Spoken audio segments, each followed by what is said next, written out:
नमस्कार. प्राणा healing and occult science मध्ये तुम्हा सगळ्यांचं मनापासून स्वागत आहे. मागच्या व्हिडिओमध्ये आपण रेकीचे प्रिन्सिपल्स बद्दल बोललो की रेकीचे प्रिन्सिपल्स आपल्या आयुष्यामध्ये किती महत्त्वाचे असतात. जसं नवीन वर्ष येतंय ना, त्याच्यासाठी स्पेशल आहे हे. पण नवीन वर्ष म्हटलं म्हणजे वर्षभरासाठी तुम्हाला प्रिन्सिपल पाळायचे आहेत. हे फक्त तुम्हाला आजच्या दिवसापुरता प्रिन्सिपल पाळायचा आहे की आज मला काय करायचंय, आज मला माझ्यामध्ये काय चेंजेस करायचे आहेत.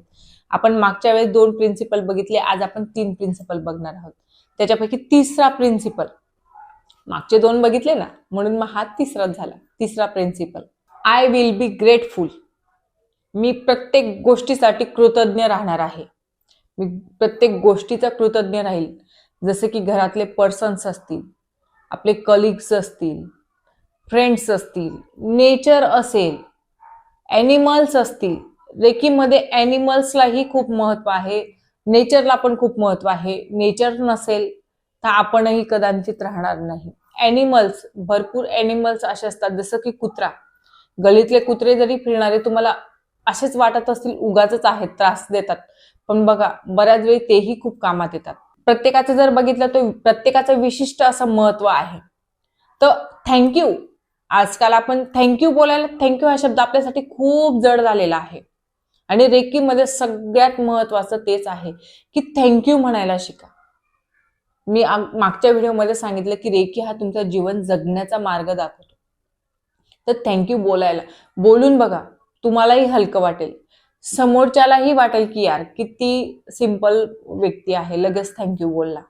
त्यालाही, त्याच्या मनातही तुमच्याविषयीच्या चांगल्या भावना निर्माण होतील. तर थँक्यू बोलून बघा. प्रत्येक गोष्टीला कृतज्ञ राहा. प्रत्येकाला आभार मानण्याची सवय ठेवा.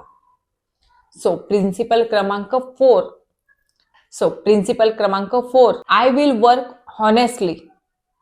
खरं सांगा, किती लोक आहेत जे तुमचा जॉब, तुमचं काम, किंवा बऱ्याचशा घरातल्या स्त्रिया पण असतात, म्हणजे सुना असतील किंवा कोणी असेल, मुली बेटी, कितपत तुम्ही घरातले काम, हे माझं काम आहे, ही माझी जबाबदारी आहे, मला माझं काम पूर्णपणे ऑनेस्टली पूर्ण करायचं आहे, असा विचार करून करतात. काम तर तुम्हाला करायचंच आहे, काम टळणार नाहीये, पण काम कितपत तुम्ही तुमच्या पूर्ण स्वइच्छेने करतात. बघा, कुठलंही काम ते करावं लागणारच आहे, तर का नाही ते तुम्ही पूर्णपणे छान मनाने कराल. जर तुम्ही छान मनाने काम केलं तर ते काम सुंदरही होतं, छानही होतं, त्याचा रिझल्ट पण छान येतो. जॉबच्या ठिकाणी पण तुम्ही जर मन लावून काम करत असाल ना, तर मग त्याचा रिझल्टही तसा येतो. बघा, आपल्याला असं वाटत असतं की आपल्यावर कोणी बघणार नाहीये, कोणी आपलं काम नोटीस करत नाहीये, पण असं नसतं. चांगल्या गोष्टी, जसं वाईट गोष्टी लपून राहत नाहीत, तशा चांगल्या गोष्टीही लपून राहत नाहीत. कुठलीच गोष्ट लपून राहत नाही आणि कुठलीच गोष्ट परमनंट नसते. तर जसे कर्म कराल तसा फळ मिळतो, ही गोष्ट लक्षात ठेवा. जर कर्म चांगले असतील तर फळही निश्चितच छान मिळेल.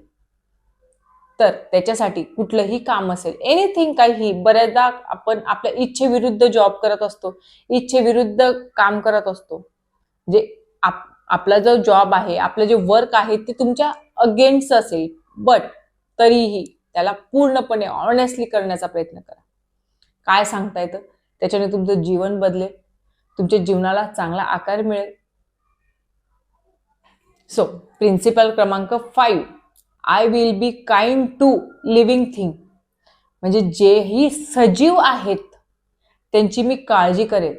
जसं मी तिसऱ्या प्रिन्सिपल मध्ये सांगितलं त्याच प्रकारे, जेही सजीव असतील, जोही व्यक्ती, जीही वस्तू ही सजीव आहे, ॲनिमल्स वगैरे, सगळ्यांची मी काळजी घेईल, सगळ्यांचा विचार करून गोष्टी करेन. काय फरक पडतोय झाड तोडलं तर, काय फरक पडतोय एखाद्या प्राण्याला मारून बसलं तर, काय फरक पडतोय त्याला नाही खायला दिलं गलीतल्या कुत्र्याला? तसं नाही. तुम्ही जर प्रत्येकाविषयी सगळ्या गोष्टी करत चलाल तर त्याचं फळ तुमचं, म्हणजे तुमचं कार्मिक बॅलन्स जो आहे ना, तो तुम्हाला रिपेअर करायचा आहे. जे तुमचे कर्म आहेत ना, त्याचा जो जार आहे ना, तो चांगल्या चांगल्या गोष्टींनी भरायचा आहे तुम्हाला. असं नाही की घाण पण आहे, चांगलं पण आहे. तुम्ही जर चांगल्यामध्ये घाण टाकली तर ते चांगलंही वाईट होतं.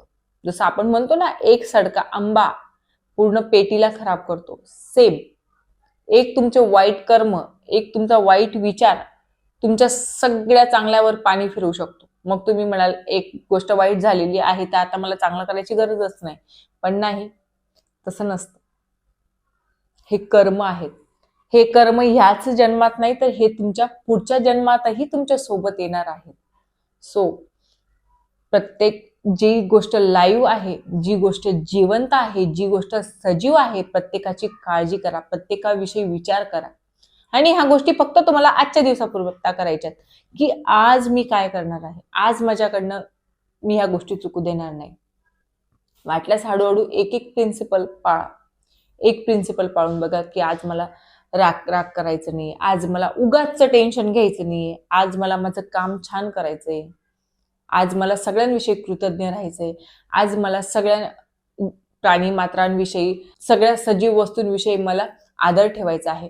करून बघा, आयुष्य बदलेल. सिरियसली सांगते. आणि जर व्हिडिओ आवडला असेल तर आपल्या चॅनलला लाईक, शेअर, सबस्क्राईब करायला विसरू नका. जय गजानन.